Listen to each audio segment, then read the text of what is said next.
대장동 개발 특혜 의혹을 수사하는 검찰이 천화동인 1호 실소유주 의혹을 사실상 원점에서 재수사하는 것으로 파악됐습니다.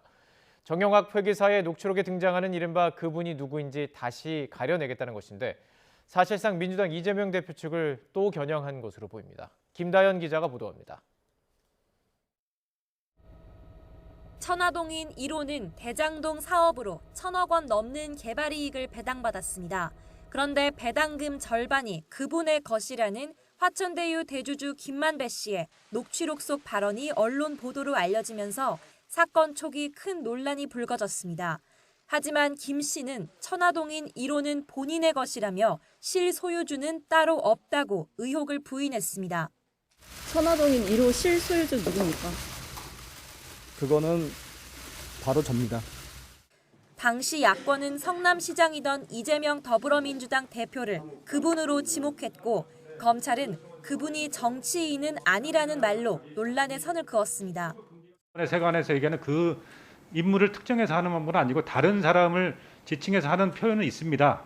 근데 지금 정치인 그분을 얘기하는 부분은 아닙니다.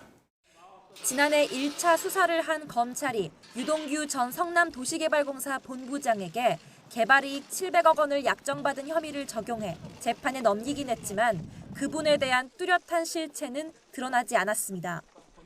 잠잠해지는 듯 했던 그분 논란은 남욱 변호사의 최근 법정 발언을 계기로 다시 주목받고 있습니다.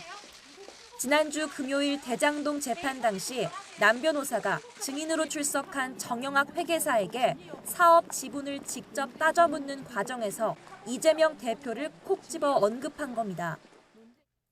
남 변호사는 법정에서 2015년 김만배 씨가 지분 25%만 받고 빠지라고 했다며 본인 지분도 12.5%밖에 안 되고 나머지는 이재명 시장 측 지분이라고 말했다고 주장했습니다. 이어 정 회계사가 작성한 지분 배분표에 왜 천화동인 1호만 소유주가 표기돼 있지 않았냐고 캐묻기도 했습니다.